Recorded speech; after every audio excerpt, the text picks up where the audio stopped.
Hello बच्चों, good morning. जैसा कि आप सभी लोग देख रहे होंगे थंबनेल, ये हम लोग आज सीयूईटी का फिजिक्स का पेपर एनालिसिस करने जा रहे हैं और इसका डिटेल सॉल्यूशन के साथ इस सीयूईटी के पेपर को हम लोग सॉल्व करेंगे। पिछले कुछ दिनों से थोड़ी व्यस्तता होने के कारण और टेक्निकल इशू के कारण मैं आप सभी के बीच नहीं आ सका, जिसके लिए मैं आप सभी को सॉरी बोलता हूं कि इतनी जल्द इतना थोड़ा लेट हो गया। आज संडे है तो मैं सोचा कि आप सभी का ये जो सीयूईटी का पेपर हुआ था इसका आंसर की के साथ आप सभी को डिटेल सॉल्यूशन भी इसका डिस्कस करूं कि ये पेपर का लेवल क्या था, पेपर में कितने क्वेश्चन बहुत ही आराम से इजी वे में अटेम्प्ट हो सकते थे। ये सब के बारे में मैं आज आप सभी को इंफॉर्मेशन देने वाला हूं। तो मैं सबसे पहले ये सीयूईटी का जो पेपर है इसको ओपन कर रहा हूं, जो आप सभी लोग दे के आए हैं पिछले 2 दिन पहले। ठीक, तो देखिए बच्चों, आप सभी लोग ये सारे पेपर मैंने यहाँ पर जो बच्चे हमारे देकर आए हैं ये भेजे थे मुझे। मैं इसका पीडीएफ बनाकर इसमें अपलोड कर चुका हूं और 1 बाय 1 मैं इसको डिटेल अभी सॉल्यूशन दूंगा। तो सबसे पहले मैं बता दूं बच्चों कि जो पेपर था ये इजी टू मॉडरेट लेवल था। मतलब इजी भी बहुत क्वेश्चन थे, इसके लगभग 20-25 क्वेश्चन बहुत ज्यादा इजी थे और इजी टू मॉडरेट था। कुछ क्वेश्चन मॉडरेट थे और लगभग 2-3 क्वेश्चन ऐसे थे जो कि लेंदी थे, उसको आप सभी लोग छोड़ भी देते तो कोई फर्क नहीं पड़ता आप सभी के रैंकिंग पे और आप सभी के अदर कुछ चीजों पर। ठीक, तो हम लोग बच्चों डिस्कस करते हैं सबसे पहले लाइन बाय लाइन। पहला क्वेश्चन, ये पहला क्वेश्चन है जो सबसे इजी क्वेश्चन है, बहुत ही इजी क्वेश्चन है पहला बच्चों, जो कि आप सभी को क्लास में बताया भी गया है और बहुत ही इजी क्वेश्चन है। क्वेश्चन कह रहा है कि the kinetic energy of an electron in ground level in hydrogen atom is K units, the value of its potential energy and total energy respectively are। तो देखिए बच्चों, इतना इजी क्वेश्चन ये कैसे दे सकता है, बिल्कुल ही फॉर्मूला बेस है ये क्वेश्चन। देखिए क्या है, हम लोग जानते होंगे कि ये जो पोटेंशियल एनर्जी कह रहा है, पोटेंशियल एनर्जी, और दूसरी चीज कह रहा है टोटल एनर्जी। तो हम लोग को इसका रिलेशन याद रहता है बच्चों, जो टोटल एनर्जी होती है, जो टोटल एनर्जी होती है वो निगेटिव टाइम काइनेटिक एनर्जी होती है। ये रिलेशन केमिस्ट्री में भी आपको बताया गया होगा जब एटॉमिक स्ट्रक्चर चैप्टर आप क्लास 11 में पढ़े होंगे, और जब यहाँ मॉडर्न फिजिक्स का एटम्स चैप्टर पढ़े होंगे तो भी उसमें आपको ये रिलेशन बताया गया होगा कि total energy equal to negative times kinetic energy, ये रिलेशन है। एक रिलेशन होता है आपका पोटेंशियल एनर्जी का, जो कि पोटेंशियल एनर्जी का रिलेशन होता है potential energy equal to -2 times of kinetic energy. जो पोटेंशियल एनर्जी होता है वो काइनेटिक एनर्जी का डबल होता है और निगेटिव होता है। तो देखो बच्चों, सफा सफा कह रहा है यहाँ पर, क्लियर कह रहा है, the kinetic energy of an electron in ground level of hydrogen atom is के।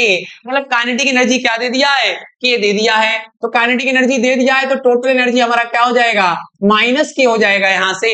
और पोटेंशियल एनर्जी क्या हो जाएगा बच्चों, पोटेंशियल एनर्जी हो जाएगा -2 के।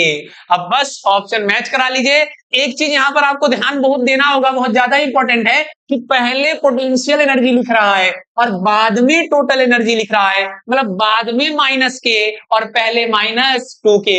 चलिए देख लीजिए, बाद में के ही माइनस के किसमें है, ये दोनों में है। और पोटेंशियल एनर्जी क्या है, मतलब फर्स्ट ऑप्शन इसका क्या हो जाएगा बच्चों, करेक्ट हो जाएगा। वेरी सिंपल क्वेश्चन था ये क्वेश्चन, आप तो सबको सही करके ही आना चाहिए था। बाई मिस्टेक अगर कोई लोग सिली मिस्टेक किया होगा बच्चे तो ये पहले और दूसरे में आपको कंफ्यूज थोड़ा सा कर सकता है। चलिए हम लोग नेक्स्ट क्वेश्चन पे देखते हैं बच्चों। हमारा जो नेक्स्ट क्वेश्चन है, बच्चों वो है टू न्यूक्लियाई। क्वेश्चन है to nuclei having mass number capital A and capital B respectively, density ratio of the nuclei is, fill the blanks with the correct answer from the option given below। इस मतलब कह रहा है कि जो density है वो किस तरीके से डिपेंड करता है। तो बच्चों न्यूक्लियाई चैप्टर में पहले ही बताया जाता है कि डेंसिटी क्या होता है, किसी चीज पर डिपेंड ही नहीं करता है। न्यूक्लियर की डेंसिटी एक कांस्टेंट वैल्यू है जो कि फिक्स वैल्यू है, और इसकी डेंसिटी का फॉर्मूला क्या होता है, 2.3 इंटू 10 की पावर 17 के अप्रॉक्स इसकी क्या होती है, डेंसिटी होती है। और डेंसिटी का यूनिट हम लोग जानते हैं बच्चों केजी पर मीटर क्यूब। तो ये जो न्यूक्लियर की डेंसिटी क्या होती है, कांस्टेंट होती है। चाहे आप कोई भी एटम ले लें, सबके लिए न्यूक्लियर की डेंसिटी क्या होती है, कांस्टेंट होती है। ये किसी पर डिपेंड नहीं करती, मास नंबर दिया हुआ है उस पर भी डिपेंड नहीं करती है, तो कांस्टेंट है। तो जो two nuclei having mass A and B, मतलब दोनों की डेंसिटी कांस्टेंट है। जब दोनों की डेंसिटी कांस्टेंट है तो रेशियो क्या हो जाएगा, 1:1। इसका फोर्थ ऑप्शन क्या हो जाएगा बच्चों, करेक्ट हो जाएगा। ये भी बहुत ही इजी क्वेश्चन था बच्चों, आप लोग को इस क्वेश्चन को भी बहुत ही आराम से कर लेना चाहिए था। चलिए हम लोग नेक्स्ट क्वेश्चन देखते हैं बच्चों। ये क्वेश्चन, थर्ड क्वेश्चन हमारा है, a point source causing photoelectric emission from a metallic plate is moved away from the plate.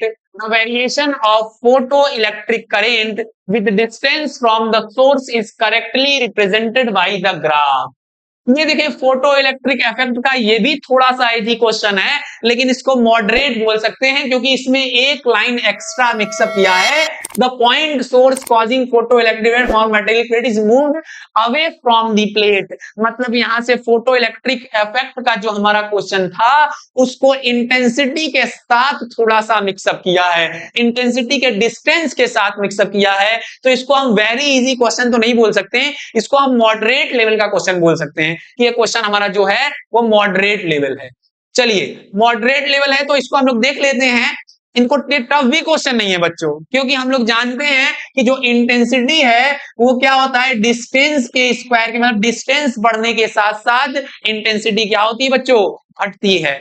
जैसे जैसे डिस्टेंस क्या होगा, बढ़ेगा, इंटेंसिटी घटेगा। और एक चीज तो आप लोग को क्लास में डिटेल में ही बताया गया था, एक चीज आपको क्लास में डिटेल में डिस्कस किया था बच्चों कि अगर किसी भी मेटल सरफेस पे इंसिडेंट लाइट की इंटेंसिटी बढ़ाया जाए तो उस मेटल सरफेस से नंबर ऑफ इलेक्ट्रॉन का इजेक्शन क्या होता है, बढ़ता है। नंबर ऑफ इलेक्ट्रॉन्स क्या होते हैं, बढ़ते हैं। और जब नंबर ऑफ इलेक्ट्रॉन्स बच्चों बढ़ेगा, नंबर ऑफ इलेक्ट्रॉन्स बढ़ेगा तो चार्ज बढ़ रहा है, और चार्ज बढ़ रहा है तो rate of flow of charge बढ़ रहा है, और rate of flow of charge बढ़ रहा है तो करेंट बढ़ रहा है बच्चों। तो हम लोग देख सकते हैं कि जो इंटेंसिटी है, इंटेंसिटी इनवर्सली प्रोपोर्शनल है आर स्क्वायर के, मतलब डिस्टेंस आर बढ़ने पर इंटेंसिटी क्या हो रही है, घट रही है। और यहां पर कह रहा है move away from the plate, मतलब कि प्लेट से दूर जा रहे हैं, प्लेट से दूर जा रहे हैं, इसका मतलब डेंसिटी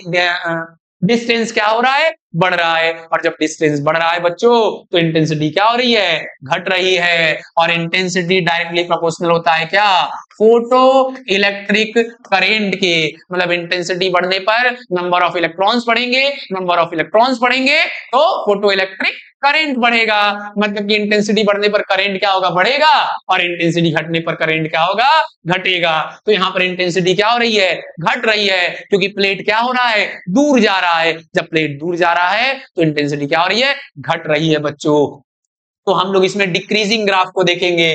डिक्रीजिंग ग्राफ स्क्वायर का डिक्रीजिंग ग्राफ है, ठीक है। तो हम लोग, ये तो डिक्रीजिंग ग्राफ नहीं है बच्चों, ये भी डिक्रीजिंग ग्राफ नहीं है, ये डिक्रीजिंग है लेकिन पावर लीनियर डिक्रीजिंग है। और ये जो डिक्रीजिंग ग्राफ है हमारा, ये क्या है, हमारा पैराबोलिक हाइपरबोलिक डिक्रीजिंग जिसको बोलते हैं, स्क्वायर डिक्रीजिंग है। तो ये वाला हम लोग का आंसर क्या हो जाएगा बच्चों, करेक्ट हो जाएगा।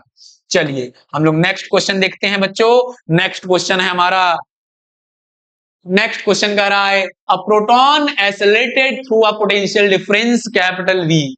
प्रोटॉन है एक, proton accelerated through a potential difference capital V has a de Broglie wavelength lambda. On doubling the accelerating potential, de Broglie wavelength of the proton is। ये भी बहुत इजी क्वेश्चन है, डी ब्रॉगली हाइपोथेसिस पे question है। हम लोग जानते हैं कि डी ब्रॉगली जो हाइपोथेसिस होता है वो लेम्डा बराबर H/P होता है, लेकिन ये इन टर्म्स ऑफ क्या है, इन टर्म्स ऑफ पोटेंशियल डिफरेंस है। ये भी आपको फॉर्मूला बताया गया होगा कि लेम्डा इक्वल टू होता है रूट के अंदर 150/V एंगस्ट्रॉम, और अच्छे से इसको अगर लिखा जाए तो lambda equal to 12.24 upon root के अंदर V एंगस्ट्रॉम। तो यहां से बच्चों हम लोग देख रहे हैं कि जो पोटेंशियल है वो लेमडा के साथ इनवर्सली का रिलेशन है, मतलब v अगर बढ़ेगा तो लेमडा क्या होगा, घटेगा। तो ये भी बहुत ही इजी क्वेश्चन है। तो हम लोग रिमेन्स अनचेंज तो हो नहीं सकता, बिकम्स डबल हो नहीं सकता, बिकम्स 4 टाइम्स, ये सब हो नहीं सकता। इनवर्सली प्रोपोर्शनल के रिलेशन की वजह से डिक्रीजिंग इसका हो जाएगा। ये भी वेरी ही सिंपल, वेरी इजी क्वेश्चन ये भी आपका है बच्चों।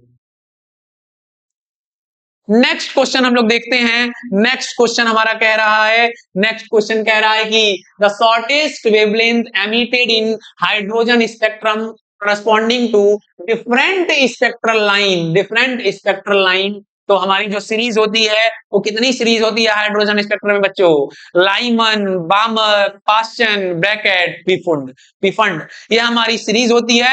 लाइमन का जो वेवलेंथ होता है सबसे कम होता है, 911 एंगस्ट्रॉम से शुरू होकर जाता है। लाइमन के बाद बामर आता है जो कि विजिबल रीजन में होता है, लाइमन हमारा यूवी रीजन में होता है। उसके बाद के सारे क्या होते हैं, इंफ्रारेड में होते हैं। मतलब लाइमन के बाद हमारी जो वेवलेंथ होती है इंक्रीज करती है। सबसे लोएस्ट वेवलेंथ अगर बोला जाए तो लाइमन सीरीज का होता है बच्चों लोएस्ट। ये भी वेरी सिंपल क्वेश्चन है, क्लास में बताया हुआ क्वेश्चन है, सॉल्व कराया हुआ क्वेश्चन है। ये भी क्वेश्चन आप सभी लोग वेरी आसान, वेरी सिंपल तरीके से आप सभी लोग टिक मार सकते हैं। तो हमसे क्या कह रहा है, सबसे बड़ी चीज है कि आता हुए क्वेश्चन को, जो क्वेश्चन आ रहा है वो सिली मिस्टेक आप ना कर दे जल्दी जल्दी में। इसलिए इंक्रीजिंग, डिक्रीजिंग, ये सब ऑर्डर को एकदम अच्छे से ध्यान से देखकर बच्चों आप सभी लोग क्वेश्चन को अटेम्प्ट करिएगा, नहीं तो आता हुआ अटेम्प्ट आगे करिएगा।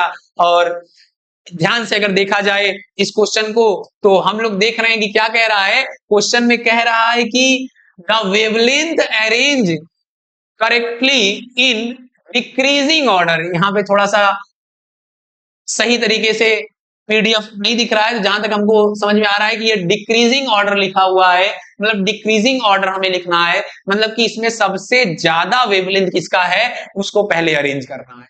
सबसे ज्यादा वेवलेंथ अगर हम लोग देखें तो पहले Lyman, Balmer, Lyman, Lyman, Balmer, Balmer, Paschen, Paschen, Brackett, Brackett, Pfund, Pfund. सबसे ज्यादा जो वेवलेंथ होता है वो पीफंड का होता है। तो पीफंड इसमें दिया हुआ है, यस पीफंड पहला दिया हुआ है। मतलब सबसे पहले डिक्रीजिंग ऑर्डर में हमको करेक्ट करना है, पहले सबसे ए रहेगा, पीफंड के बाद क्या दिया हुआ है, ब्रैकेट, ए के बाद सी रहेगा बच्चों, और इसके बाद ब्रैकेट के बाद, ब्रैकेट के बाद बाल्मर रहेगा, बाल्मर, फिर बी रहेगा, और बी के बाद सबसे लास्ट में क्या रहेगा, डी रहेगा बच्चों। मतलब कि ए सी बी डी, ए सी बी डी कौन सा करेक्ट ऑप्शन है, सेकंड ऑप्शन करेक्ट है, ए सी बी डी। ये भी बहुत इजी क्वेश्चन है, बट सीली मिस्टेक को आपको ध्यान देना है कि इंक्रीजिंग ऑर्डर, डिक्रीजिंग ऑर्डर क्या ये कह रहा है क्वेश्चन में,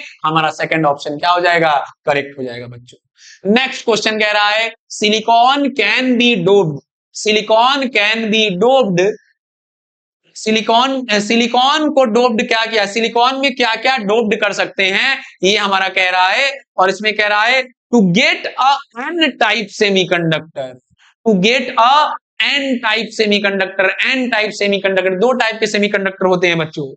सेमीकंडक्टर जो होते हैं हमारे, दो टाइप के सेमीकंडक्टर होते हैं, एक पी टाइप और दूसरा एन टाइप। जो पी टाइप सेमीकंडक्टर होता है उसमें ट्राईवैलेंट इम्प्योरिटी डोप्ड होता है, और जो एन टाइप सेमीकंडक्टर होता है उसमें पेंटावैलेंट इम्प्योरिटी डोप्ड होता है। तो पेंटावैलेंट कौन है बच्चों, हमारा ऑप्शन दिया हुआ है arsenic, arsenic, indium, indium, phosphorus, phosphorus, boron. तो बोरान जो होता है वो तो ट्राईवैलेंट होता है, बैगन, आलू, गाजर इन्हें तौलो, B boron, aluminium, gallium, indium, thallium, ये सारे ट्राईवैलेंट होते हैं। तो ट्राईवैलेंट होते हैं nitrogen, phosphorus, nitrogen, phosphorus, arsenic, arsenic, ये सब क्या होता है पेंटा, मतलब फास्फोरस और आर्सेनिक। मतलब ए और सी ऑप्शन क्या हो जाएगा बच्चों, करेक्ट हो जाएगा। तो ये भी बहुत ही इजी क्वेश्चन था, क्लास का क्वेश्चन था बच्चों। मैंने आप लोग को क्लास में क्वेश्चन बताया था, ए और सी ऑप्शन क्या हो जाएगा, करेक्ट हो जाएगा। ये क्वेश्चन क्लास में शायद सेमीकंडक्टर का कुछ part, solar cell, Zener diode, Zener diode, ये सब पार्ट छोड़ दिया गया था, लेकिन फिर भी बच्चों इस क्वेश्चन को आप सभी लोग सॉल्व कर लेते हैं। 12th में आप पढ़े हुए हो, थोड़ा सा आप सभी को फॉरवर्ड बायस और रिवर्स बायस ये बताया गया था, उसके अकॉर्डिंग ये क्वेश्चन को अटेम्प्ट किया जा सकता था। तो देखिए ध्यान से कैसे इस क्वेश्चन को हम लोग उसके अकॉर्डिंग अटेम्प्ट कर सकते हैं। देखिए क्वेश्चन क्या कह रहा है, क्वेश्चन कह रहा है given below are V versus I, voltage और करंट के बीच ग्राफ दिया हुआ है for different type of PN junction diodes marked A B C and D, A B C and D 4 graph हमारे बने हुए हैं। कराए the correct sequence of the graph corresponding to forward bias PN junction diode. पहला कह रहा है क्या, forward bias PN junction diode, दूसरा कह रहा है जीनर डायोड, तीसरा कह रहा है फोटो डायोड, चौथा कह रहा है सोलर सेल। ये है forward bias PN junction diode. Forward bias PN junction diode का ये सफा सफा ये ग्राफ है, very simple graph. Forward bias PN junction diode का करंट यहाँ क्या कर रहा है, फॉरवर्ड कर रहा है, फॉरवर्ड इंक्रीज कर रहा है। ठीक, इसको पीछे अगर करता तो इसको पीछे की तरफ बोलते हैं रिवर्स बायस, लेकिन ये फॉरवर्ड बायस का क्या है, ग्राफ है।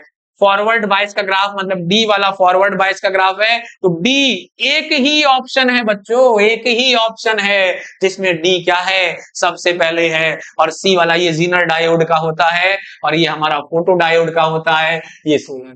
तो आपको एक ही बस मैच कराना था, एक ही आप मैच करा देते तो आपको आंसर मिल जाता है। हम क्लास में बार बार यही कहते हैं आप लोग से कि जो क्वेश्चन पेपर है उसको सॉल्व हमें नहीं करना है, ऑलरेडी हमारे पास चार ऑप्शन दिए हुए हैं, गिवन है। उस 4 ऑप्शन में से हमको एक ऑप्शन को सेलेक्ट करना है। हमारा मोटो एमसीक्यू क्वेश्चन में ये नहीं होना चाहिए कि हम क्वेश्चन को सॉल्व करें, हमारा मोटो ये होना चाहिए कि उस 4 ऑप्शन में से एक ऑप्शन को किस तरीके से क्या करें, ढूंढे, किस तरीके से उस एक ऑप्शन को सेपरेट करके सही ऑप्शन को निकालें। क्वेश्चन को सॉल्व करना हमारा मोटो नहीं होता है। ठीक है बच्चों, ये भी बहुत ही इजी क्वेश्चन था, हम लोग बिल्कुल ही इस क्वेश्चन को भी क्या कर लेते हैं, सॉल्व कर लेते हैं। आगे स्लाइड पे बढ़ते हैं। ये देखिए क्वेश्चन क्लास का क्वेश्चन है, वेरी सिंपल क्वेश्चन है, वेरी इजी क्वेश्चन है, जो कि क्वेश्चन कह रहा है a wire carrying current I bend as shown in the figure is placed in a uniform field B that's emerge normal out from the plane of the figure. The force of this wire is, हम बताए थे every current carrying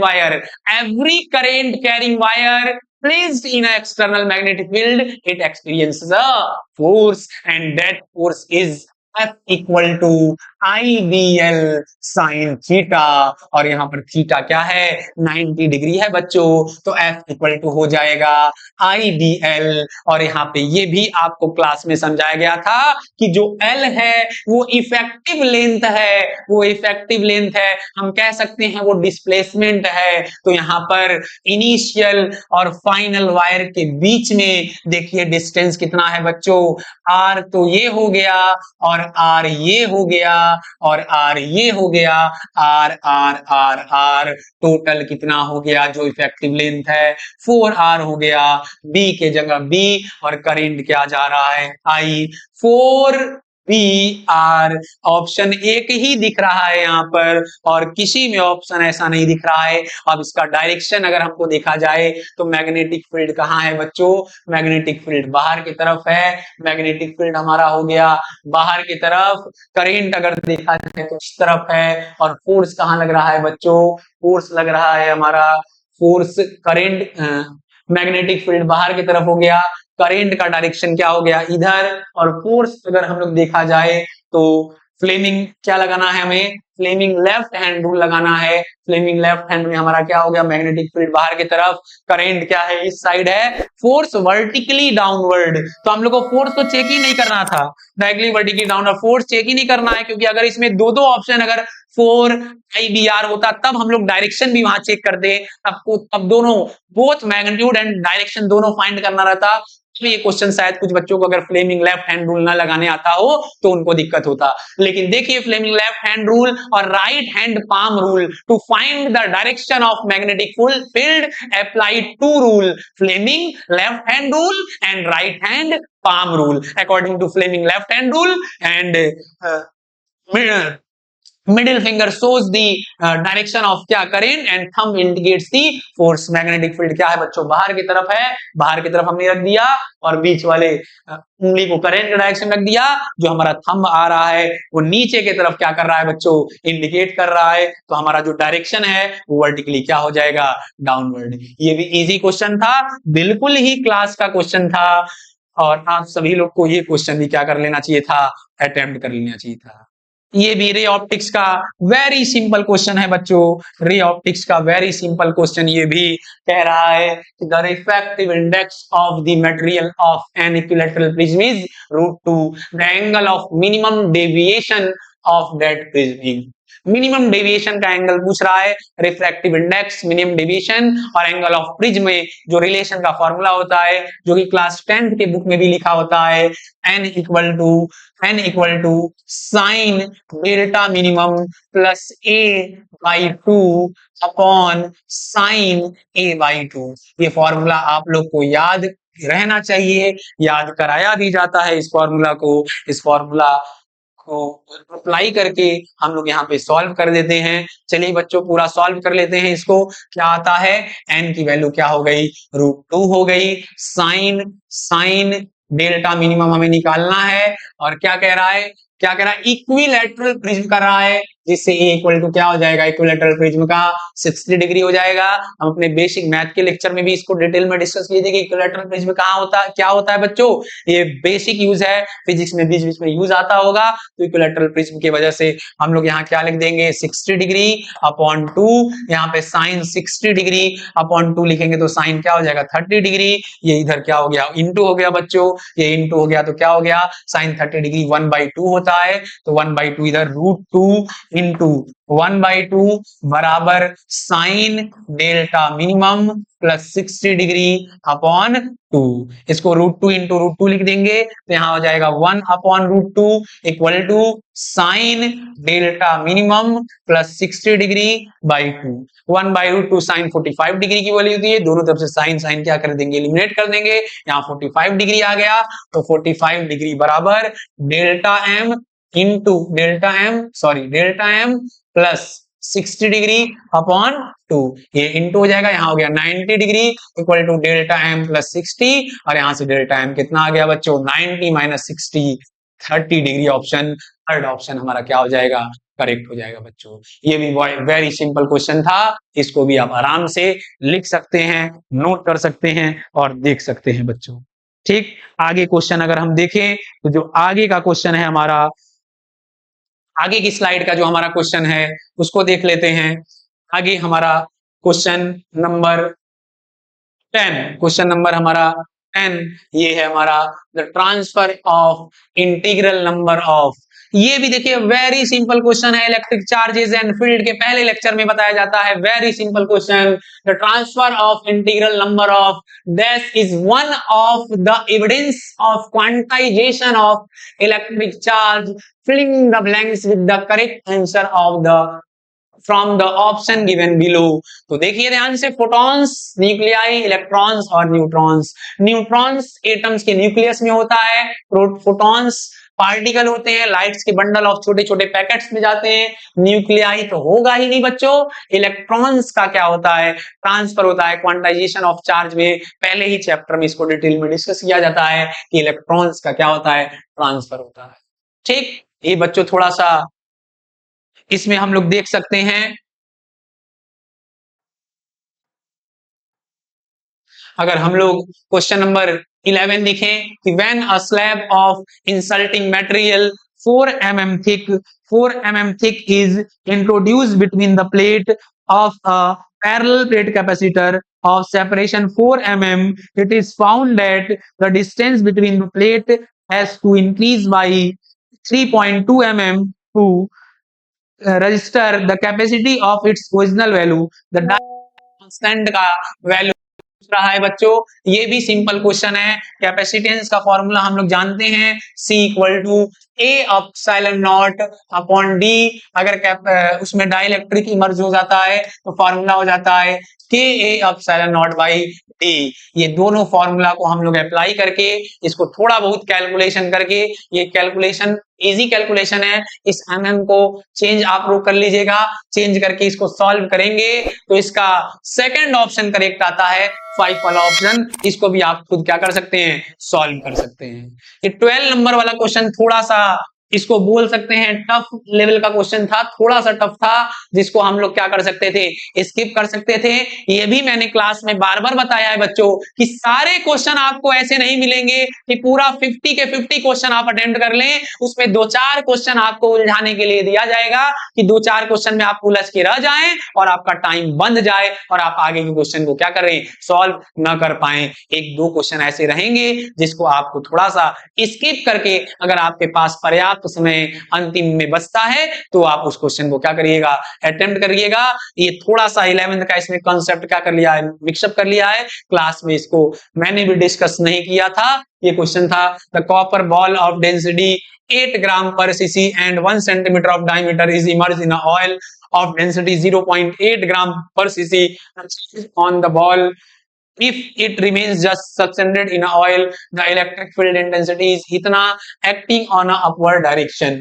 तो इसमें थोड़ा सा mechanics का use होगा, इसको आप सॉल्व करेंगे तो दोनों फोर्स को क्या करेंगे, इक्वल करके करेंगे सॉल्व, तो इसका आंसर आएगा 2 into 10 की पावर -5 कूलम अप्रॉक्स। ये आंसर इसका क्या आ जाएगा, आ जाएगा। तो एक क्वेश्चन आप लोग एग्जाम में क्या कर सकते थे, स्किप भी कर सकते थे बच्चों।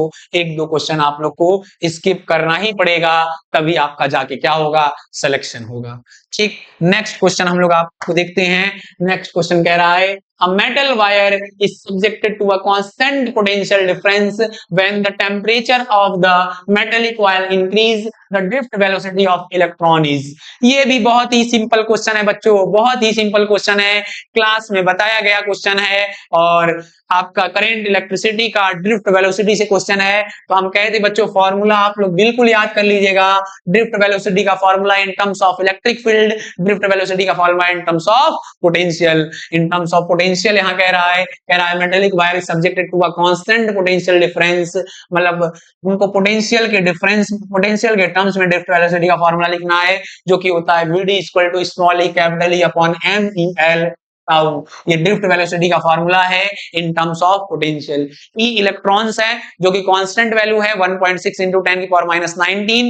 M e mass of electron है जो कि होता है मास ऑफ इलेक्ट्रॉन का फॉर्मूला, मास ऑफ इलेक्ट्रॉन की वैल्यू 9.1 into 10 की power -31। L length of the conductor है, ये वी कांस्टेंट कह ही दिया है, ये सारा का सारा कांस्टेंट है, ये कांस्टेंट वैल्यू है इनटू टाउ, मतलब कि जो ड्रिफ्ट वेलोसिटी है वो टाउ के क्या होता है, डायरेक्टली प्रोपोर्शनल होता है। Drift velocity is directly proportional to tau. मैंने बताया था कि टाउ क्या होता है, रिलैक्सेशन टाइम होता है। ये रिलैक्सेशन टाइम क्या होता है, on increasing the temperature, temperature को अगर हम इंक्रीज करेंगे बच्चों तो जो इलेक्ट्रॉन्स है, इलेक्ट्रॉन्स की वाइब्रेशनल काइनेटिक एनर्जी बढ़ जाएगी, और इलेक्ट्रॉन की जब वाइब्रेशनल काइनेटिक एनर्जी बढ़ जाएगी तो इलेक्ट्रॉन का कोलिजन का रिलैक्सेशन का टाइम क्या हो जाएगा, घट जाएगा। मतलब टेम्परेचर बढ़ने पर जो रिलैक्सेशन टाइम होता है बच्चों क्या होता है, घटता है। On increasing temperature relaxation time will be decreases, relaxation time क्या हो जाता है, घट जाता है। और जैसे ही रिलैक्सेशन टाइम घट जाएगा तो देख रहे हैं आप सभी लोग, drift velocity directly proportional to relaxation time, relaxation time घटा मतलब ड्रिफ्ट वेलोसिटी क्या हो गया, घट गया। ड्रिफ्ट वेलोसिटी घटेगा घटेगा घटेगा, मतलब कि when the temperature of the metallic wire increase, the drift velocity of electron is decrease thermal velocity of electron, decrease thermal velocity of the electron decreases, thermal velocity of electron decreases, decrease thermal velocity of electron increases, decrease thermal velocity of electron decreases। Second option इसका क्या हो जाएगा बच्चों, increase. ये दो option तो होगा ही नहीं, ये 2 सेकेंड और फोर्थ को एक बार फिर से ध्यान दिया जाए। सेकेंड ऑप्शन कह रहा है decreases thermal velocity of the electron decreases. Decreases क्यों डिक्रीज करेगा, डिक्रीज तो करेगा बट उसका रीजन भी बताना है कि क्यों डिक्रीज करेगा।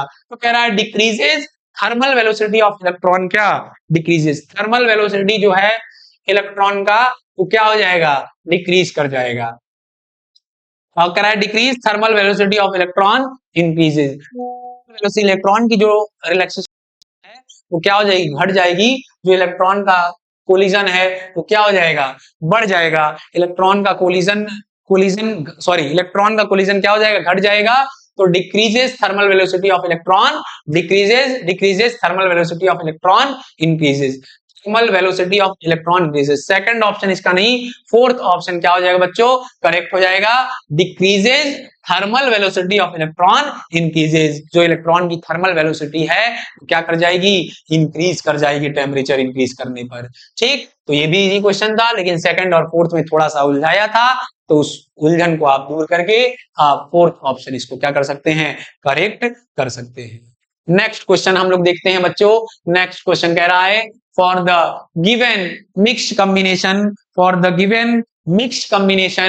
of resistor, calculate the total resistance between point capital A and B। Capital A और B के बीच हमें इक्विवेलेंट रेजिस्टेंस बताना है, टोटल रेजिस्टेंस बताना है। ये भी बच्चों एकदम इजी क्वेश्चन, कौन इसको छोड़कर आएगा। इससे अच्छे अच्छे क्वेश्चन हम लोग क्लास में क्या किए हैं, सॉल्व किए हैं। और शॉर्टकट में कैसे सॉल्व करेंगे, 4 4 8 8 8 4 4 4 8 8 8 4 4 4 4 4 4 4 4 4 8 4 12 और 12 12 6 12 12 6 6 12 6 18। देखिए बिना पेन चलाए ये क्वेश्चन को जो बच्चे सॉल्व किए होंगे वो निश्चित रूप से सेलेक्ट हो जाएंगे। बिना पेन चलाए इस क्वेश्चन को 4 4 8 8 8 4 4 4 4 4 4 4 12 12 12 6 6 6 6 क्या हो गया 18। ऐसे ही इस क्वेश्चन को हम क्या किए थे, क्लास में भी आप लोग को सॉल्व करना सिखाए थे। बहुत ही इजी क्वेश्चन था बच्चों, इसको तो आप सभी लोग छोड़ के नहीं आए होंगे, नहीं इसको आप गलत किए होंगे, हमें पूरा विश्वास है इस क्वेश्चन में। चलिए नेक्स्ट क्वेश्चन को देख लेते हैं बच्चों। नेक्स्ट क्वेश्चन थोड़ा सा कॉन्सेप्चुअल क्वेश्चन है, जिसको मॉडरेट लेवल का क्वेश्चन हम लोग बोल सकते हैं। क्वेश्चन नंबर हमारा 15 जो कह रहा है कि a cell of EMF 1.1 volt and internal resistance 0.5 ohm is connected to a wire of resistance 0.5 ohm. Another cell of the same EMF is now connected in the series with the intention of increasing the current, but the current in the wire remains the same, the internal resistance of a second series। ये भी question बच्चों easy है, आपको language में थोड़ा सा उलझाया है। आप लैंग्वेज को अगर हिट कर ली है, कॉन्सेप्ट तो आपको इसका पता ही है, आप इसको सॉल्व कर लेते हैं। चलिए इस क्वेश्चन को हम डिटेल में सॉल्व करते हैं। आइए देखते हैं इस क्वेश्चन को डिटेल में सॉल्व करते हैं। देखिए क्वेश्चन कैसे सॉल्व होगा, क्लास में बताया हुआ क्वेश्चन है, इजी क्वेश्चन है। आइए देखिए, जैसे जैसे लैंग्वेज कह रहा है उस तरीके से हम लोग क्या करें, इसका डायग्राम पहले ड्रॉ करें। कह रहा है कि एक सेल है जिसका इंटरनल रेजिस्टेंस 0.5 ओम है और वो सेल जो है हमारा 1.1 वोल्ट का है। Internal resistance 0.5 is connected to a wire of 0.5। कह रहा है कि वो 0.5 के एक्सटर्नल से कर दिया गया है। कह रहा है कि अनदर सेल है, फिर अलग एक डायग्राम बनाइए। Another cell of same EMF, इसका सेम ईएमएफ का अनदर सेल है और उसका इंटरनल रेजिस्टेंस की वैल्यू हम अनदर सेल है, मतलब कि इसका 0.5 ओम, ये तो पहला ही वाला हो गया। ये 1.1 वोल्ट ये पहला ही वाला कह रहा है, इसका इंटरनल रेजिस्टेंस आ रहा है और इसका ईएमएफ कह रहा है 1.1 वोल्ट है और ये ऐसा ही है। ये दो डायग्राम फिगर आउट हम लोग को करना है और क्वेश्चन को सॉल्व कर देना है। दोनों में किरचॉफ क्या कर देंगे, रूल लगा देंगे। किरचॉफ रूल से यहाँ की करंट की वैल्यू पाएंगे, आई की वैल्यू पाएंगे और आई की वैल्यू यहाँ पुट अप कर देंगे और हमारा आर क्या हो जाएगा, आ जाएगा। देखिए हम सॉल्व कर दे रहे हैं, यहाँ से करंट आई निकाल गया। किरचॉफ रूल से इसका इक्वेशन लिख दीजिए। किरचॉफ रूल से इक्वेशन लिखेंगे तो क्या लिखेंगे, माइनस 0.5 आई प्लस 1.1 और इसको लिखेंगे तो माइनस 1 0.5 बराबर 0। ये दोनों जुड़कर क्या हो गया, माइनस 0.5 क्या हो गया, 1 हो गया। मतलब यहाँ आई आ गया, आई बराबर माइनस आई बराबर -1.1, माइनस माइनस चला गया, आई बराबर आ गया 1.1 वोल्ट। हमारा जो करंट है वो करंट की वैल्यू हम लोग निकाल लिए। करंट कितना आ गया 1.1 वोल्ट। यही करंट की वैल्यू इसमें क्या करेंगे हम लोग पुटअप कर देंगे, हमारा आंसर आ जाएगा। देखिए ध्यान से, इसमें भी किरचॉफ रूल लगा दिया जाए। किरचॉफ रूल इसमें लगाएंगे तो क्या हो जाएगा, ये दोनों को एक साथ हम लोग ऐड कर दे रहे हैं तो इसका किरचॉफ रूल लगाएंगे तो -0.5 आई 1.1 क्या हो गया 2.2 हो गया, फिर यहाँ हो गया माइनस आई आर, फिर आगे गए बोलेंगे माइनस आई 0.5 बराबर 0, ऐसे लिखेंगे। तो यहाँ -5 और यहाँ पर हो गया माइनस, ये दोनों को ऐड कर देंगे तो ये दोनों को जैसे ही ऐड कर देंगे तो आई आ गया, आई माइनस आई आर प्लस 2.2 बराबर 0। आई माइनस आई आर, आई की वैल्यू पुट कर दिए, आई की वैल्यू पुट किए 1.1 माइनस आई आर प्लस 2.2 बराबर 0 बराबर 0। तो यहां से 1.1 में से 2.2 चला गया, आ गया 1.1, मतलब माइनस आई आर बराबर यहां पर आ गया हमारा माइनस आई आर, बराबर -1.1, माइनस आई आर बराबर सॉरी प्लस 1.1 बराबर 0। तो ये आई आर उधर चला गया, आई आर बराबर 1.1, करंट की वैल्यू कितनी है 1.1, यहां से सॉल्व करेंगे तो 1.1 अपॉन 1.1 कट जाएगा और आर बराबर क्या आ जाएगा 1 ओम आ जाएगा बच्चों। क्या 1 ओम कोई ऑप्शन दे रहा है, पहला ऑप्शन यहाँ पर क्या है 1 ओम है बच्चों। ये भी थोड़ा सा इजी क्वेश्चन था, थोड़ा कैलकुलेशन में आपको मिल जाएगा, थोड़ा सा आप कैलकुलेशन इसको करके इस क्वेश्चन को भी क्या कर लेते हैं सॉल्व कर लेते हैं बच्चों। ठीक, नेक्स्ट क्वेश्चन अगर हम देखा जाए क्वेश्चन नंबर 16, तो कह रहा है P Q R and S R 4 wire of resistance 333 and 4 respectively, they are connected to form the 4 arms of a Wheatstone bridge circuit, resistance with which S must be shunted in the bridge must may be।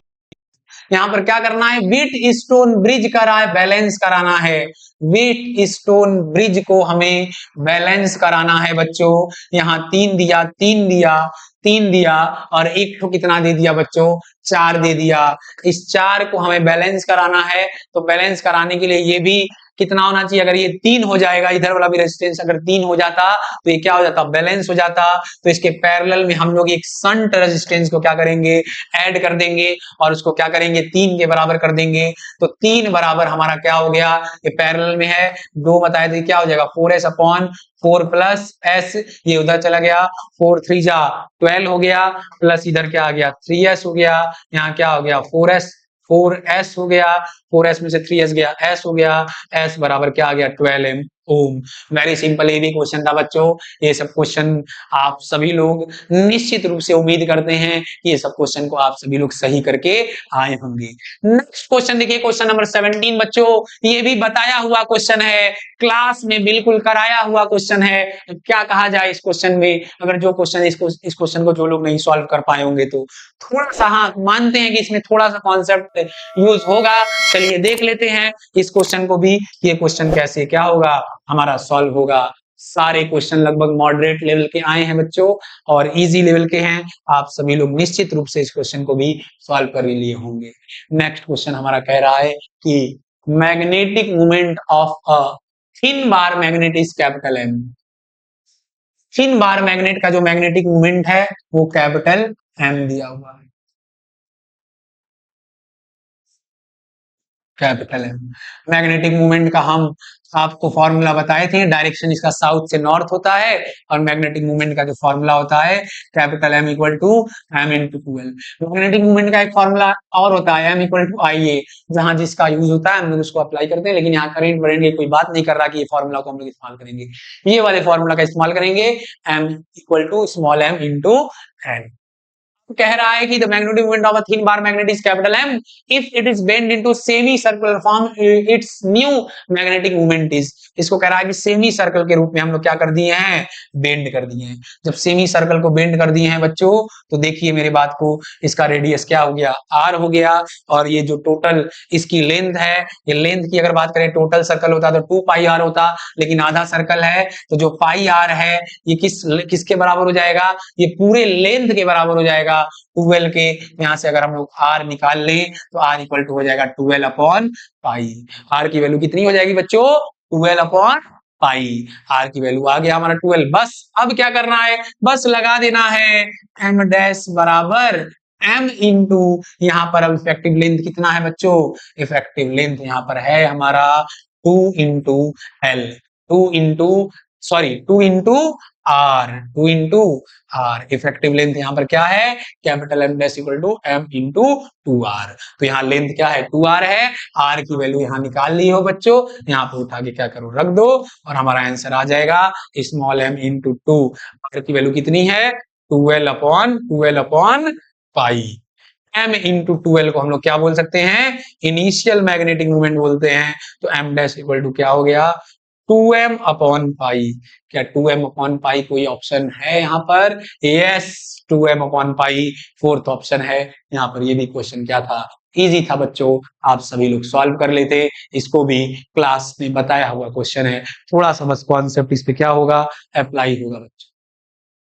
इसी के क्रम में हम लोग next question को देखते हैं। Next question हमारा कह रहा है, क्वेश्चन नंबर 18, कि ferro magnetic material used in transform must have ferro magnetic material कह रहा है।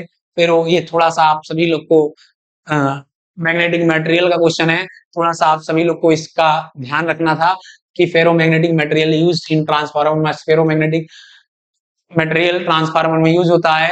Filling the blanks with the correct answer on the, तो इसका क्या होता है, इसका लो हिस्टेरेसिस लॉस और हाई परमिबिलिटी, सेकंड ऑप्शन इसका क्या हो जाएगा बच्चों, करेक्ट हो जाएगा।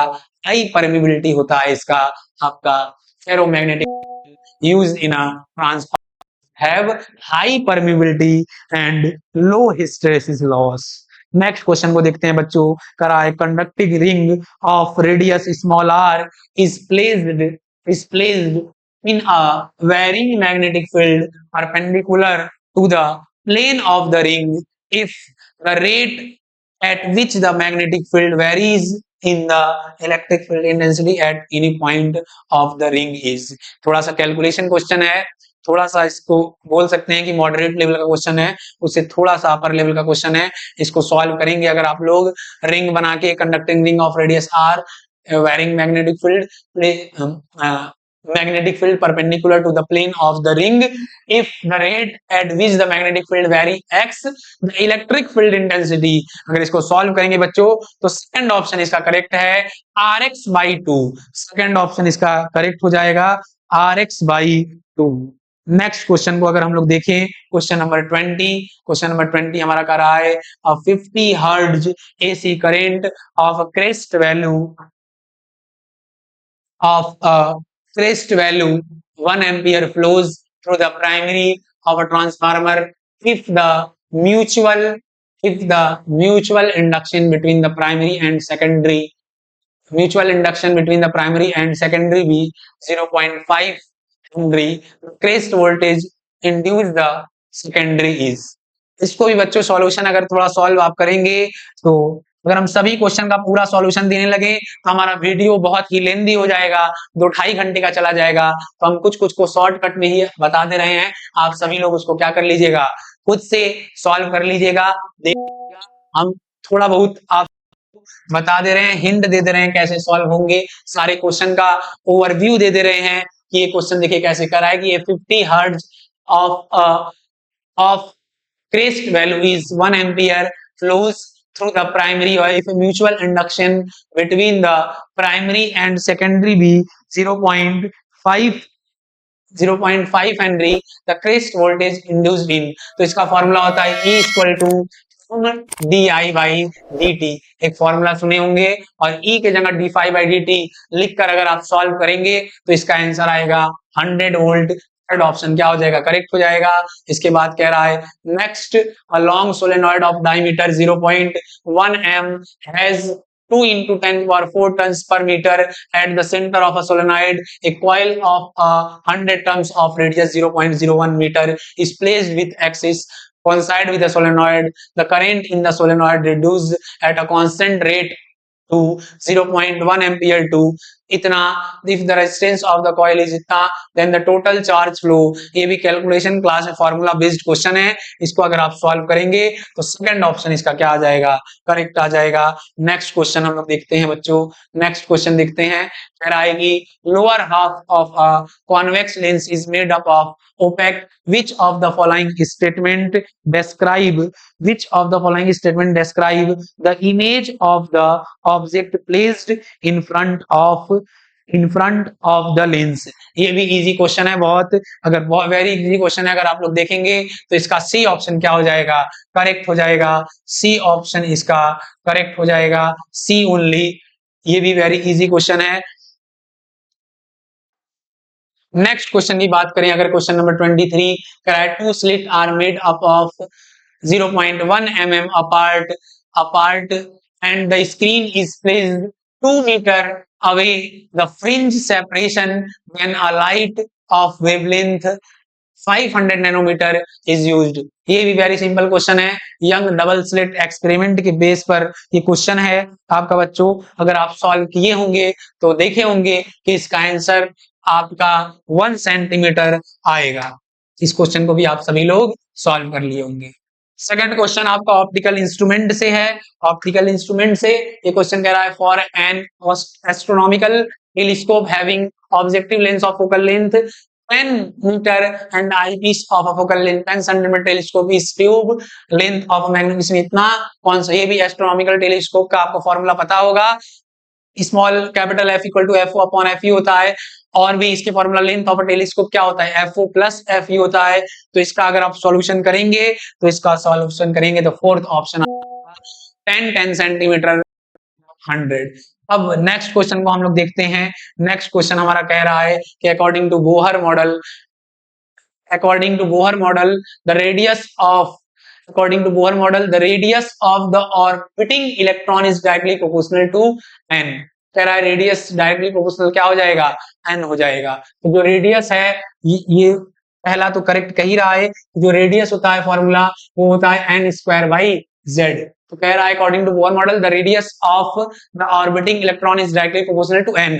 तो ये रेडियस जो है वो डायरेक्टली प्रोपोर्शनल टू क्या होता है, radius of orbiting electron is directly proportional, sorry यहाँ ए और डी देख रहे हैं, ए और डी देखिए, orbiting electron is directly proportional to n square, न कि n। डायरेक्टली प्रोपोर्शनल क्या होता है, n स्क्वायर क्यों होता है। तो the radius of orbiting electron is directly proportional to n square. कह रहा है कि मतलब कि इसका d वाला तो क्या है, करेक्ट है। तो d तो करेक्ट है, d करेक्ट है। d कितना है, 3 में क्या है, d है, सेकंड में, फोर्थ में और थर्ड में। और क्या कह रहा है, कह रहा है कि the speed of orbiting electron is, velocity क्या होता है, वेलोसिटी मतलब स्पीड, z बाई n क्या होता है, फॉर्मूला आपको याद होगा कि 2.18 इंटू 10 की पावर 6 z बाई n, 10 की पावर 18, तो z by n।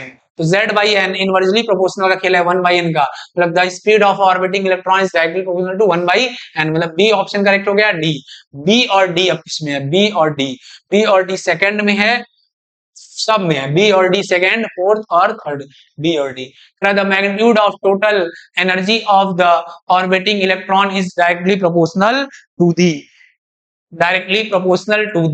the magnitude of the total energy of electron orbiting electron is directly proportional to the 1 by n square। Energy, जो टोटल एनर्जी का formula होता है बच्चों ये जानते होंगे कि -13.6 z बाई n स्क्वायर होता है। तो मतलब directly proportional, directly the magnitude of a total energy of orbiting electron is directly proportional to 1 by n square। C option भी इसका क्या है, करेक्ट है, मतलब बी, सी और डी। ये ऑप्शन थोड़ा सा आपको एक ही क्वेश्चन में सारे चीज को, जो बोहर के आपको लेक्चर को समझाया गया होगा, बोहर एटॉमिक मॉडल के सारे कॉन्सेप्ट को एक ही क्वेश्चन में कॉन्साइज करके क्वेश्चन आपको दिया है आप, लेकिन इजी क्वेश्चन है, वेरी इजी क्वेश्चन है। आप सभी लोग चाहते हैं तो इस क्वेश्चन को भी बिल्कुल करेक्ट किए होंगे। B, C and D option इसका क्या हो जाएगा बच्चों, करेक्ट हो जाएगा। सारे क्वेश्चन को अगर हम सॉल्व करने लग गए तो 50 क्वेश्चन है, एक क्वेश्चन पर अगर 1 मिनट देंगे तो 1 घंटे का हमारा लेक्चर हो जाएगा। और डिटेल्स में हम आपको इसका डिस्कस भी कर रहे हैं तो लगभग 1.5 से 2 घंटे के हमारे ये लेक्चर हो जाएंगे। लेकिन अब थोड़ा जल्दी जल्दी हम इस क्वेश्चन को क्या कर रहे हैं, अटेम्प्ट कर रहे हैं। तो आप सभी लोग खुद से भी कुछ क्वेश्चन ट्राई करिए। जो क्वेश्चन में आप सभी लोग को डाउट होगा आप कमेंट सेक्शन में बताइएगा कि सर इस क्वेश्चन को आप डिटेल में एक्सप्लेन करिए, मैं फिर नेक्स्ट वीडियो उसको ले बना दूंगा आपके बीच और उस क्वेश्चन को डिटेल में क्या कर दूंगा, सॉल्व कर दूंगा। अभी जल्दी जल्दी हम क्वेश्चन को क्या कर रहे हैं, सिर्फ करेक्ट आंसर आपको क्या होना चाहिए और कौन क्वेश्चन इजी था कौन क्वेश्चन टफ था इसके बारे में मैं बता देता हूं। ठीक, for a full wave rectifier if the input frequency is 50 hertz and output frequency will be full wave rectifier. Full wave rectifier में हम लोग जानते हैं कि जो फ्रीक्वेंसी का जो ग्राफ होता है वो क्या होता है, ऐसे होता है और फ्रीक्वेंसी क्या हो जाती है हमारी, डबल होती है।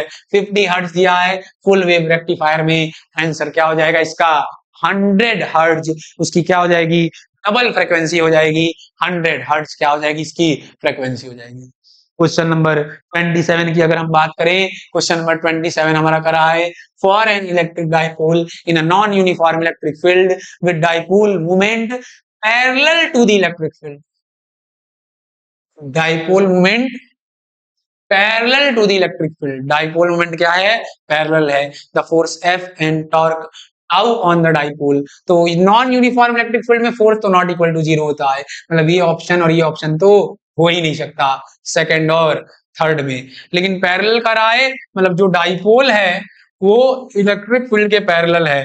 तो टाउ इक्वल टू फार्मूला होता है पीई साइन थीटा, मतलब थीटा की वैल्यू क्या है 0 डिग्री है और साइन 0 डिग्री की वैल्यू कितनी होती है बच्चों, साइन 0 डिग्री की वैल्यू अगर आप देखा जाए तो साइन 0 डिग्री की वैल्यू क्या होती है 0 होती है।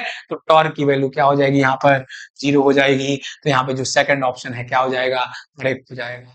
तो हमारा फोर्स क्या है not equal to 0 non uniform electric field की वजह से, और टॉर्क 0 क्यों हो गया, टॉर्क भी नॉट इक्वल टू 0 होता अगर पैरेलल नहीं होते।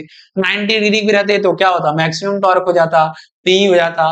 लेकिन यहाँ पैरेलल है, इलेक्ट्रिक फील्ड और मैग्नेटिक फील्ड क्या है, सेम डायरेक्शन में है। जब सेम डायरेक्शन में तो electric field magnetic field parallel है और एंगल क्या हो गया 0 डिग्री हो गया।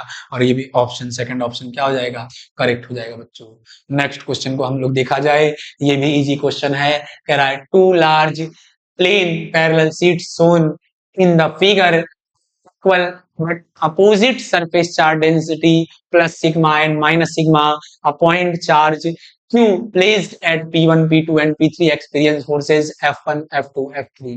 मैंने एक क्वेश्चन क्लास में कराया है बच्चों, बहुत ही इजी क्वेश्चन है। मैं सारे लेक्चर में जितना भी लेक्चर लेता हूँ एक क्लास में क्वेश्चन कराता हूँ। कह रहा है P1, P2, P3 पे, तो हम लोग बताए थे कि P1 पे इलेक्ट्रिक फील्ड क्या हो जाएगा 0 हो जाएगा, और P3 पे इलेक्ट्रिक फील्ड क्या हो जाएगा 0 हो जाएगा, और P2 पे electric field sigma by epsilon not. अभी कल मैंने ये यूपी बोर्ड का क्लास 12 का एकेडमिक लेक्चर लिया था तो उसमें भी इस क्वेश्चन को डिस्कस किया था कि बीच में electric field sigma by epsilon not और इधर इलेक्ट्रिक फील्ड क्या 0, क्योंकि इधर क्या हो जाएगा अपोजिट डायरेक्शन में हो जाएगा, इधर भी क्या हो जाएगा अपोजिट डायरेक्शन में हो जाएगा, और इधर क्या हो जाएगा हमारा सेम डायरेक्शन में हो जाएगा। तो इधर फील्ड 0, जिधर इलेक्ट्रिक फील्ड 0 उधर फोर्स 0, क्योंकि फार्मूला होता है F इक्वल टू क्या QE। अगर इलेक्ट्रिक फील्ड 0 तो फोर्स 0, मतलब 1 और 3 पर फोर्स क्या होगा 0 होगा। 1 और 3 पर फोर्स 0, 1 और 3 पर फोर्स 0, तीनों पर फोर्स 0 नहीं, तीनों पर तो 0 नहीं होगा। 1 और 3 पर फोर्स, ये भी ऑप्शन नहीं, 1 और 3 पर फोर्स 0। सेकंड ऑप्शन इसका क्या हो जाएगा, करेक्ट हो जाएगा। 1 और 3 पर फोर्स 0 और सेकंड पर force not equal to 0। Second option क्या हो जाएगा, करेक्ट हो जाएगा बच्चों। ये भी क्या था, इजी क्वेश्चन था, आप लोग इसको भी क्या करते कर ले जाते। नेक्स्ट क्वेश्चन को अगर हम लोग देखें, कह रहा है two charge metallic sphere of radii R1 and R2 are brought in contact and then separate, the ratio of the final charges Q1 and Q2 on the two surface. ये भी इजी क्वेश्चन है, बहुत ही easy question है बच्चों। इस question को भी आप निश्चित रूप से उम्मीद करते हैं सॉल्व कर लिए होंगे। इस क्वेश्चन को अगर देखा जाए, कह रहा है हमारा क्वेश्चन कह रहा है कि two charge metallic sphere of radii R1 and R2 are brought contact and then separate. Contact करके क्या कर दे रहा है, सेपरेट कर दे रहा है। जब दो चीज को कांटेक्ट करके सेपरेट कर दिया गया, उसका मतलब कि दोनों का पोटेंशियल क्या हो गया, जो इलेक्ट्रिक पोटेंशियल है वो क्या हो गया, सेम हो गया। तो अगर पोटेंशियल को हम लोग सेम कर दें, V1 बराबर V2 कर दें, पहला का पोटेंशियल क्या हो गया, K Q1 अपॉन R1 और दूसरे का पोटेंशियल क्या हो गया, K Q2 upon R2। K से K क्या हो गया, चला गया, और यहाँ से Q1 अपॉन Q2 का हम लोग रेशियो अगर देख लिए तो R1 अपॉन क्या हो गया, R2 हो गया। Q1 अपॉन Q2 का रेशियो क्या हो गया, R1 upon R2। Q1 upon Q2 का ratio R1 upon R2। Fourth option क्या हो जाएगा, इसका करेक्ट हो जाएगा बच्चों, Q1 अपॉन Q2 का ratio R1 upon R2। Next question को देखते हैं बच्चों। नेक्स्ट क्वेश्चन हमारा कह रहा है कि two charge particle placed at a distance d apart in vacuum exert a force capital F on each other. Now each of the charge is double to keep the force unchanged. The distance between the charge should be changed. कह रहा है charge का distance किस तरीके से क्या होगा, change होगा। ये भी इजी क्वेश्चन है, क्वेश्चन के लैंग्वेज को बस रीड करिए। Two charge particle placed at a distance, दो चार्ज पार्टिकल है जो कि डिस्टेंस कितने पर है, d पर है। Two charge particle placed at a distance d apart in vacuum exert a force F force लग रहा है तो फॉर्मूला हो गया F equal to Q1 Q2 upon D ये हो गया। कह रहा है कि now each of a charge is double, दोनों चार्ज को क्या कर दिया गया, डबल कर दिया गया। यहाँ 2Q1 हो गया, यहाँ क्या हो गया 2Q2 हो गया, और कह रहा है कि डिस्टेंस D डैश हमें बताना है। कह रहा है फोर्स अनचेंज्ड है, तो फोर्स क्या है, वही है, फोर्स वही है, और डिस्टेंस हमारा D डैश हो गया है। तो यहाँ के 2Q1 और इधर क्या हो गया 2Q2, और डिस्टेंस क्या हो गया हमारा D डैश का क्या हो गया, स्क्वायर हो गया। यहाँ D का स्क्वायर और यहाँ D डैश का स्क्वायर हो गया, D का स्क्वायर और ये D डैश का स्क्वायर। दोनों फोर्स को अगर बराबर करें तो हमारा क्या हो गया, K 2Q1 2Q2 कौन D डैश का स्क्वायर बराबर K Q1 Q2 upon D का स्क्वायर। K से K चला गया, Q1 से Q2 चला गया, Q1 Q2 चला गया, 2 2 4 हो गया, 4 बटे D डैश का क्या स्क्वायर बराबर इधर हो गया हमारा K अपॉन D का स्क्वायर। अगर इसको हम लोग देखा जाए, K भी चला गया, K से K चला गया, अगर इसको हम लोग देखा जाए तो 1 अपॉन D डैश का क्या कर देंगे, इसको square, sorry 2 upon D dash का स्क्वायर, और इसको 1 अपॉन D का क्या स्क्वायर, स्क्वायर चला जाएगा, यहाँ से आ जाएगा 2 upon D dash equal to 1 upon D। तो यहाँ से D डैश बराबर क्या आ जाएगा 2D। इजी क्वेश्चन है बच्चों, कैलकुलेशन का आप सभी को ध्यान रखना है। 2D क्या हो जाएगा, इसका आंसर हो जाएगा। और ये भी बहुत ही सिंपल क्वेश्चन था बच्चों, आप सभी लोग इसको भी क्या कर लिए होंगे, सॉल्व कर लिए होंगे। वेरी सिंपल क्वेश्चन ये भी हमारा था, आप सभी लोग इसको भी किए होंगे, पूरा उम्मीद है। चलिए 31 नंबर वाला क्वेश्चन देखते हैं कि 31 नंबर वाला क्वेश्चन क्या कह रहा है हमारा। 31 नंबर क्वेश्चन कह रहा है two parallel plate capacitor of capacities 2 microfarad और 3 microfarad are joined in series में ज्वाइन किया जा रहा है। 2 माइक्रोफैरेड और 3 माइक्रोफैरेड के कैपेसिटर को सीरीज में ज्वाइन किया जा रहा है। Are connected to a battery, एक बैटरी से कनेक्ट कर दिया जा रहा है। Are connected to a battery V volt. The value of potential across the capacitance is, the value of potential across the two capacitor is, कह रहा है इसके अक्रॉस जो पोटेंशियल है वो V1 है, इसके अक्रॉस जो पोटेंशियल है क्या है V2 है। And stored in two capacitor is U1। इसके क्रॉस जो एनर्जी है वो U1 है और इसके क्रॉस जो एनर्जी है वो क्या है, U2 है रेस्पेक्टिवली। कराए कौन सा ऑप्शन करेक्ट होगा, तो इसके क्रॉस क्या होगा, चार क्या होगा, इक्वल होगा। हम बताए थे कि दो कैपेसिटर अगर क्या है सीरीज में जुड़े होते हैं कि दोनों पे चार्ज सेम होता है, दो कैपेसिटर अगर पैरेलल में जुड़े होते हैं तो दोनों पे पोटेंशियल सेम होता है। बस कॉन्सेप्ट लगा देंगे, दोनों पे चार्ज क्या कर देंगे, सेम कर देंगे। Q इक्वल टू फॉर्मूला होता है CV, तो 2 इंटू V1 हो जाएगा, और इधर CV अगर करेंगे तो 3 इंटू क्या हो जाएगा, V2 हो जाएगा। और V1 बाई V2 का अगर रेशियो हम देखेंगे तो 3 बाई क्या हो जाएगा, 2 आ जाएगा। V1 बाई V2 का रेशियो 3/2 3/2 3/2। दो ऑप्शन में V1 बाई V2 2/3 दिया हुआ है, यहाँ V1 बाई V2 3/2, यहाँ भी 3/2 दिया हुआ है। ये तो ऑप्शन गलत हो जाएगा, ये भी ऑप्शन क्या हो गया हमारा, गलत हो गया। पहला और तीसरा ऑप्शन में से कोई करेक्ट ऑप्शन हमको क्या करना है, देखना है। पोटेंशियल एनर्जी देख लिया जाए, पोटेंशियल एनर्जी भी क्या है, चार्ज क्या होगा, सेम होगा। चार्ज सेम होगा तो पोटेंशियल एनर्जी का फॉर्मूला हम लोग लिख सकते हैं U1 बराबर Q square upon 2C, Q square upon 2C, Q square upon 2C। तो जैसे ही ये फॉर्मूला लगाएंगे हम लोग Q square upon DC, half CV square भी लगा के कर सकते हैं, यहाँ हम लोग निकाल ही चुके हैं। मतलब V के क्या है, डायरेक्टली प्रोपोर्शनल है, U V के डायरेक्टली प्रोपोर्शनल है, तो फर्स्ट ऑप्शन क्या हो जाएगा, करेक्ट हो जाएगा बच्चों। फर्स्ट ऑप्शन, ये भी इजी क्वेश्चन था, आप सभी लोग कर सकते हैं, एकदम शॉर्टकट तरीका से इसको हम लोग देख सकते हैं। नेक्स्ट क्वेश्चन को अगर हम लोग देखा जाए, इसी क्रम में हम लोग नेक्स्ट क्वेश्चन को देखा जाए, ये भी बहुत इजी क्वेश्चन है 32 नंबर वाला। आइए इसको भी हम सॉल्व कर देते हैं। 32 नंबर क्वेश्चन देखा जाए, 32 नंबर वाला क्वेश्चन कह रहा है two resistor of 100 ohm and 200 ohm are connected in series across a 20 volt battery shown in the figure. The reading of the 200 volt meter is, 200 volt meter का, volt meter का हमको क्या बताना है, रीडिंग बताना है। Connected across a 200 ohm resistor is, तो क्या हो गया 200 200, वही शॉर्टकट ट्रिक, 200 200 क्या हो गया 100 हो गया, 100 100 क्या हो गया 200 हो गया। करेंट निकाल लो, I equal to V by R। V कितना दिया हुआ है 20 दिया हुआ है, R कितना हो गया 100 100 200 हो गया, 0 से 0 हो गया, उड़ गया, यहाँ हो गया 1/10। करेंट कितना आ गया 1/10 एम्पियर। इसके क्रॉस में पोटेंशियल ड्रॉप बताना है, तो V इक्वल टू क्या हो जाएगा I इंटू R। I की वैल्यू कितना हो गई 1/10, और रेजिस्टेंस इसके क्रॉस कितना, रेजिस्टेंस कितना है 200 है, तो 0 से 0 उड़ गया, यहाँ क्या हो गया 20, 0 से 0 उड़ गया। V equal to I R, current 1/10 और R कितना है 200 ओम है, तो 20 आ जाएगा। फिर से एक बार इसको देख लेते हैं, 200 200 कितना हो गया 100 हो गया, और 100 100 क्या हो गया 200 हो गया। I equal to V upon R, V upon R, I equal to V upon R। V कितना हो गया 20 ओम हो गया, और जो R इक्विवेलेंट हो गया हमारा 100 और 100 200 हो गया, तो 0 से 0 गया, यहाँ 1/10, करेंट 1/10 आया।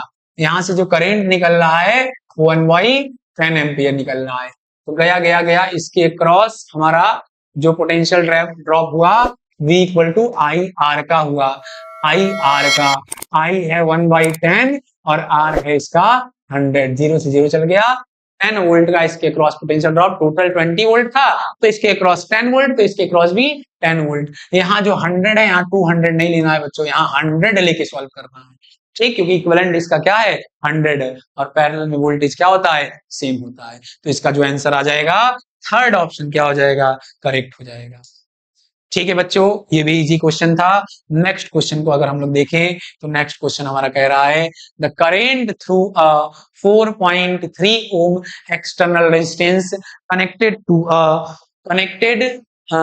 अ parallel combination of two cell 2 volt and 1 volt and internal resistance is 1 ohm and 2 ohm respectively. तो इसका जो आंसर होगा बच्चों, इसका आंसर अगर हम लोग सॉल्व करेंगे, the current through a 4.3 ohm external resistance connected a parallel combination of two cell of 2 volt and 1 volt internal resistance is, ये भी इजी क्वेश्चन है बच्चों। अगर हम लोग देखें, ये भी इजी क्वेश्चन है, अगर इसको हम लोग देखें तो जो हमारा दो सेल है, वो दो सेल हमारा क्या है पैरेलल में लगा हुआ है, दो सेल पैरेलल में लगा हुआ है, तो इसका ई इक्विवेलेंट की अगर हम लोग बात करें E1R1 plus E2R2 upon R1 plus R2, ये होता है हमारा E1 upon R1 plus E2 upon R2 upon 1 upon R1 plus 1 upon R2।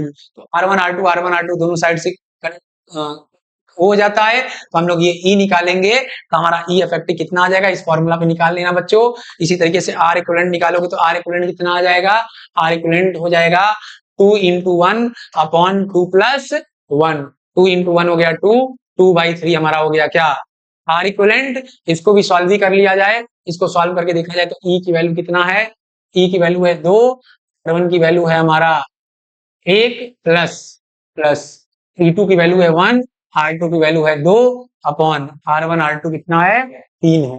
देखो सॉल्व किए तो 2 और 2 ये हो गया और हमारा 2 ये हो गया, 2 2 क्या हो गया 4 हो गया, 4/3 आ गया हमारा, 4/3 वोल्ट ये आ गया और 2/3 ओम ये आ गया। करेंट हुआ, इस करेंट इसके थ्रू पूछ रहा है तो फॉर्मूला क्या हो जाएगा हमारा, इसके अकॉर्डिंग हम लोग करेंगे तो हो गया ये 4/3, ये हमारा बैटरी हो गया, बैटरी दिया हुआ है 4, बैटरी जो निकाले हैं 4/3 वोल्ट का, और इसके जो रेजिस्टेंस निकाले हैं वो रेजिस्टेंस हमारा हो गया 2.3 ओम का, और जो हमारा एक्सटर्नल रेजिस्टेंस दिया है 4/3 ओम का। इसको आप सभी लोग सॉल्व कर लेंगे बच्चों, तो इसका फोर्थ ऑप्शन क्या हो जाएगा, करेक्ट हो जाएगा। ये इसका पूरा मेथड है, इस मेथड को अच्छे से देख लीजिएगा और फोर्थ ऑप्शन इसका क्या हो जाएगा, करेक्ट हो जाएगा 5/6। जो प्रोसेस हम बताए थे इसी प्रोसेस से ये क्वेश्चन क्या होगा, सॉल्व होगा।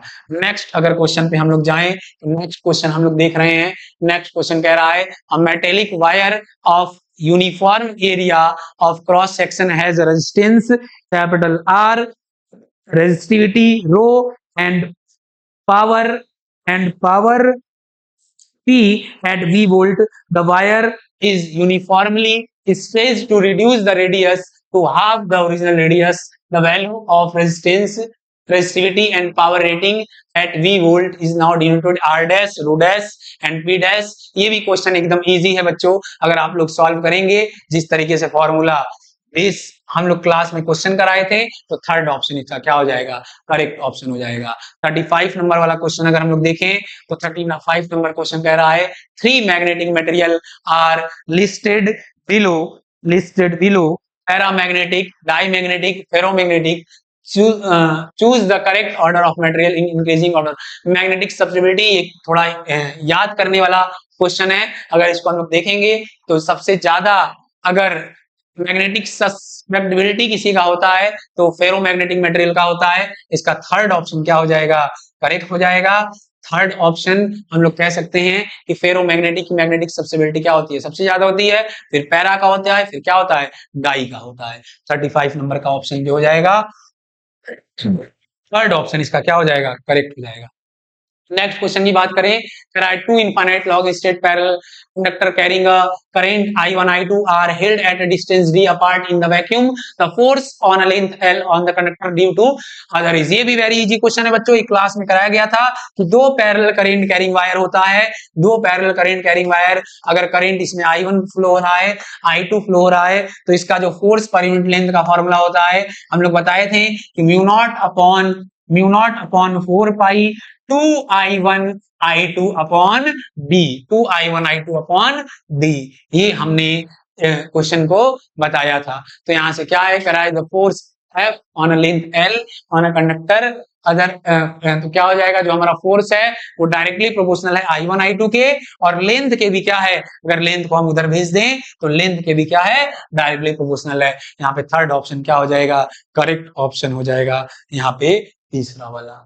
नेक्स्ट क्वेश्चन को अगर हम लोग देखें, नेक्स्ट क्वेश्चन भी थोड़ा सा कॉन्सेप्चुअल क्वेश्चन है लेकिन इजी क्वेश्चन है। कह रहा है in the circuit shown in the below current 3I, इस वायर में 3I करंट आ रहा है, 3I करंट आ रहा है। क्वेश्चन अच्छे से विजुअल नहीं हो पा रहा है, लेकिन जहां तक हमें समझ में आ रहा है कि ABC ऊपर है, इसका रेजिस्टेंस ऊपर का दिया हुआ है 2R, ऊपर का रेजिस्टेंस 2R दिया हुआ है, नीचे का रेजिस्टेंस R दिया हुआ है।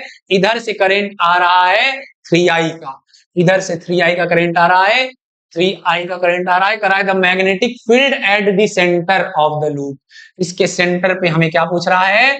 मैग्नेटिक फील्ड पूछ रहा है बच्चों, कह रहा है सेंटर पे मैग्नेटिक फील्ड। तो ये भी क्वेश्चन इजी है। हम लोग ऊपर वाले में करंट निकाल लें, नीचे वाले में करंट निकाल लें, बस करंट निकाल के मैग्नेटिक फील्ड का क्या कर लें, हम लोग नेट मैग्नेटिक फील्ड देख लें। तो ऊपर वाले में अगर करंट देखें तो ऊपर वाले में करंट हम लोग बोल देंगे कि I1 जा रहा है, इधर से 3i करंट आया, ऊपर में जो करंट गया वो I1 गया और नीचे में जो करंट गया वो I2 गया।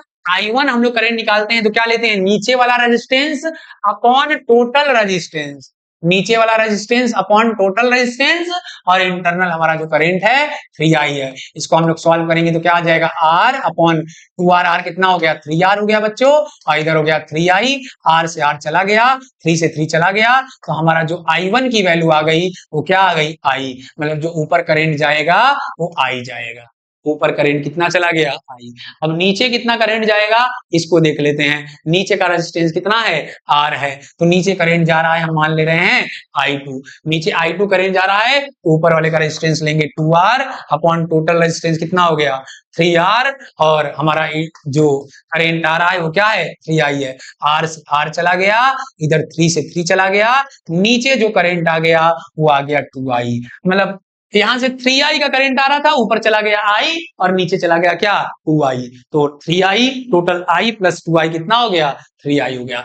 बस करंट हम लोग निकाल लिए, और सेमी सर्कल की वजह से मैग्नेटिक फील्ड ऊपर निकालेंगे B1 बराबर mu naught upon 4 I by R। ऊपर करंट कितना है I है और रेडियस क्या है R है। नीचे वाले का निकालेंगे तो क्या हो जाएगा B2 बराबर वही फॉर्मूला म्यू नॉट अपॉन 4 और नीचे वाले का करंट कितना है, नीचे वाला करंट कितना है 2i है, और नीचे वाले का रेडियस दोनों का तो क्या है सेमी सर्कल का सेम है, रेडियस क्या हो गया R। नेट मैग्नेटिक फील्ड निकालेंगे तो नीचे वाले का जो मैग्नेटिक फील्ड है वो ज्यादा होगा, क्योंकि नीचे वाले में करंट क्या हो रहा है ज्यादा आ रहा है, तो इसमें से इसको माइनस कर देंगे, नेट मैग्नेटिक फील्ड हमारा हो जाएगा B2 माइनस B1। तो हमारा जो आंसर आ जाएगा mu naught upon 4 I by R, mu naught upon 4 I by R।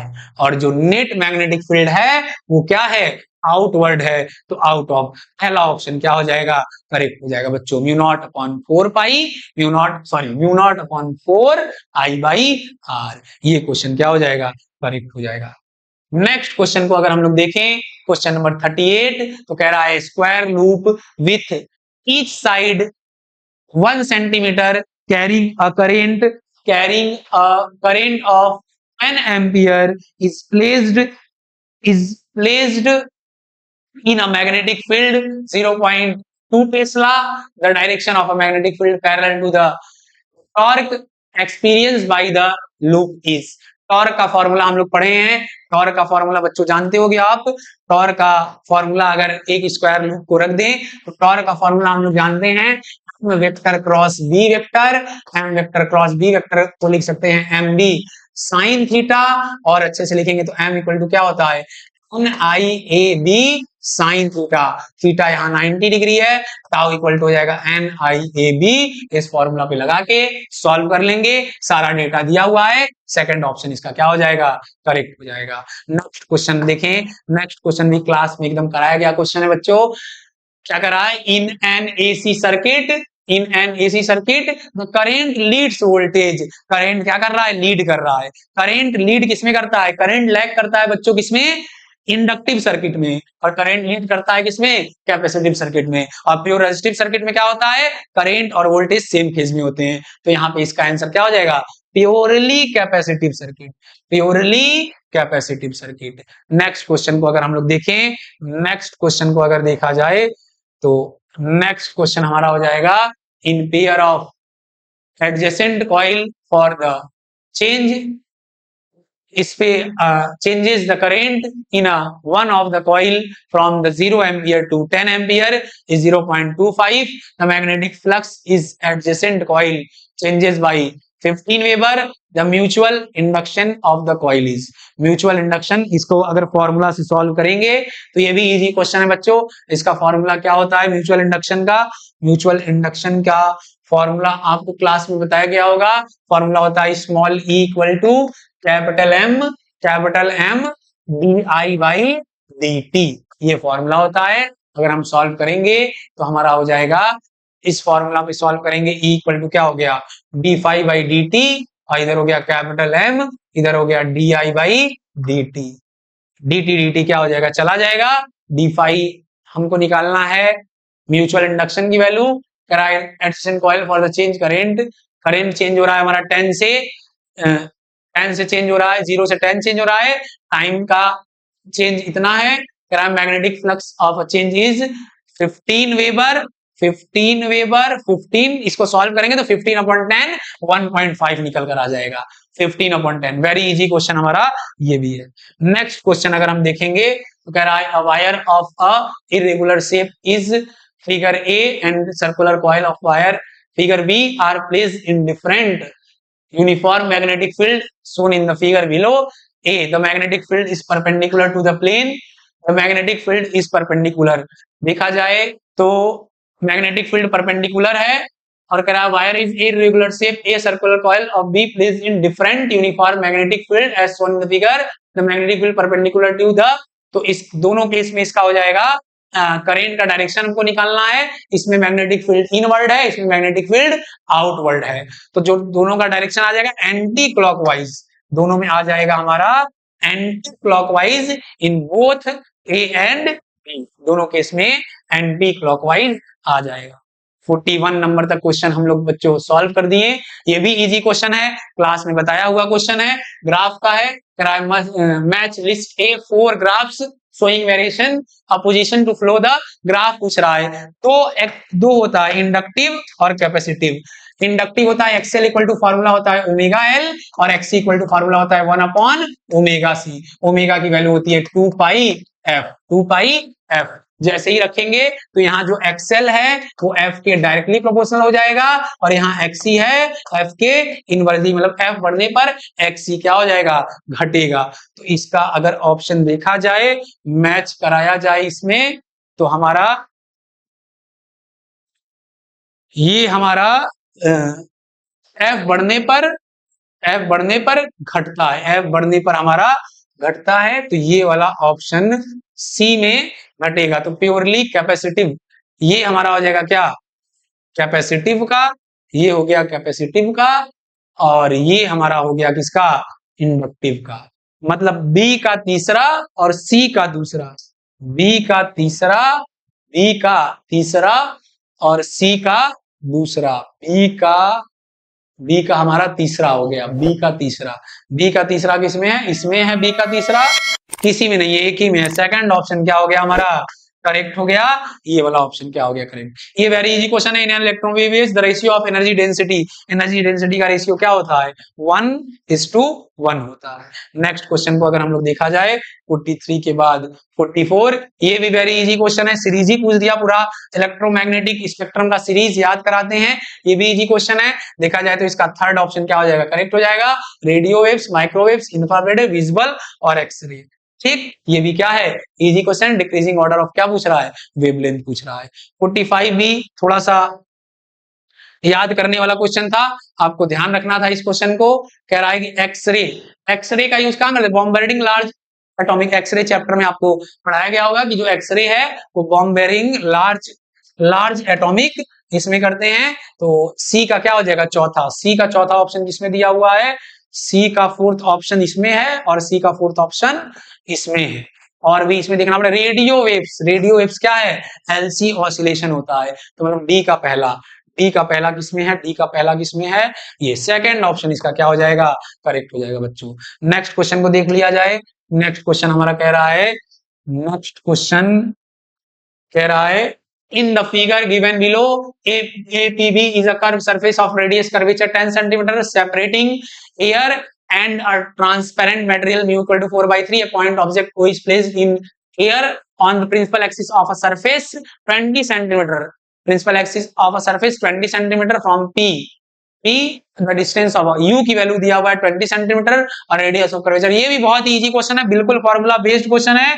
Bar bar class में बच्चों की फॉर्मूला हम याद कराते हैं, N2/V minus N1/U equal to N2 minus N1/R। बस इस फॉर्मूला में पुट करेंगे, N2 मतलब जिसमें रे जा रही है, N1 मतलब जहां से रे आ रही है। किस में रे जा रही है, इस ग्लास में जा रही है, मतलब 4/3 3v माइनस n1 कहां से आ रही है, कहां से रे, एयर से आ रही है, तो 1/u कितना दिया हुआ है, पीछे की तरफ जा रहे हैं तो माइनस क्या हो जाएगा, 20 हो जाएगा, n2 माइनस n1 मतलब 4/3 माइनस 1। रेडियस ऑफ कर्वेचर कितना दिया हुआ है, 10 सेंटीमीटर दिया हुआ है बच्चों। बस इसको सॉल्व कर लेंगे, सॉल्व करके अगर v की वैल्यू निकालेंगे तो यहाँ प्लस हो जाएगा, v की वैल्यू सॉल्व करेंगे तो -16 सेंटीमीटर के अप्रॉक्स क्या हो जाएगा, आ जाएगा -16 सेंटीमीटर आ रहा है। मतलब रे आपका ऐसे चल रहा है, रे आपका इसके अपोजिट डायरेक्शन में आप क्या कर रहे हैं, मेजर कर रहे हैं, तो 60 सेंटीमीटर लेफ्ट ऑफ क्या हो जाएगा, p आ जाएगा। इसको आप सॉल्व करके देख भी सकते हैं कितना आ रहा है, 4/3v प्लस 1/20। इसको सॉल्व करेंगे तो 1 क्या हो जाएगा, 30 हो जाएगा, 3 1/30, 4/3v equal to 1/30 minus 1/20। Solve करेंगे तो ये वाला ऑप्शन क्या हो जाएगा, करेक्ट हो जाएगा। नेक्स्ट क्वेश्चन को देखते हैं, 47 नंबर वाला क्वेश्चन। वेरी इजी क्वेश्चन ये भी है, डायरेक्ट फॉर्मूला बेस्ड क्वेश्चन आपको दे दिया। फॉर्मूला लेंस का formula 1/f equal to mu minus 1/r1 minus 1/r2। Very simple question है। 1/f क्या होता है, पावर ऑफ लेंस होता है, तो power of lens directly proportional किसके हो गया, म्यू माइनस 1 के। ये ऑप्शन क्या हो जाएगा, करेक्ट हो जाएगा। नेक्स्ट क्वेश्चन को देखें, the graph is correctly represent the variation. ये ग्राफ क्लास में भी हम जब नोट्स बनवाते हैं तो ग्राफ भी हम बनवाते हैं इसका, correctly representing the variation of 1 convex lens. जो लेंस का इसका फॉर्मूला होता है 1/f equal to 1/v minus 1/u। तो इसका सेकंड ऑप्शन क्या हो जाएगा, करेक्ट हो जाएगा। नेक्स्ट क्वेश्चन को अगर हम लोग देखें, नेक्स्ट क्वेश्चन को अगर देखा जाए बच्चों तो कह रहा है using light from a monochromatic source, using light from a monochromatic source to study diffraction in a single slit of width 0.1 mm, the linear width of central maxima is। बिल्कुल फॉर्मूला बेस्ड ये भी question है। The wavelength of light solve करेंगे तो इसका option आपको तीसरा वाला ऑप्शन मिल जाएगा। मैंने इसको सॉल्व किया था तो थर्ड फॉर्मूला बेस्ड क्वेश्चन है, बिल्कुल मोनोक्रोमैटिक लाइट डिफ्रैक्शन फॉर्मूला का डबल 2 टाइम्स इसका हो जाता है, radiation of frequency 2 news incident. Last question को चलिए बच्चों हम लोग देख लेते हैं, और इस क्वेश्चन को लगभग 90% क्वेश्चन हम लोग डिटेल इसका सॉल्यूशन किए हैं। अगर जो जो क्वेश्चन का आपको डिटेल सॉल्यूशन समय के अभाव के कारण हम नहीं दे पाए होंगे तो बच्चों निश्चित रूप से आप कमेंट बॉक्स में जरूर रिप्लाई करिएगा कि सर इस क्वेश्चन का आप डिटेल में सॉल्यूशन बताइए। एक वीडियो हम लोग इस पर और बना देंगे, उससे रिलेटेड क्वेश्चन को भी दे देंगे और उसका डिटेल सॉल्यूशन भी देंगे। इस लास्ट क्वेश्चन को देखकर हम लोग इस वीडियो को क्या करेंगे, एंड करेंगे। चलिए लास्ट क्वेश्चन तुरंत जल्दी से हम लोग देखते हैं बच्चों।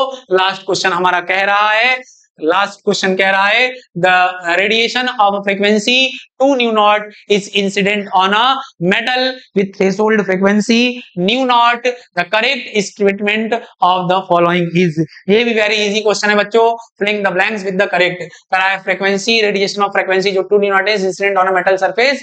इंसिडेंट दो फॉर्मूला जो होता है हमारा, इंसिडेंट जो लाइट होती है, इंसिडेंट लाइट की जो फ्रीक्वेंसी होती है E इक्वल टू वो होता है हमारा W plus KE। W plus KE जो हमारी इंसिडेंट लाइट की एनर्जी होती है वो W प्लस KE होती है। तो अगर हम लोग इससे देखेंगे तो जो करेक्ट स्टेटमेंट हो जाएगा वो maximum kinetic energy of photo electron आ जाएगा हमारा।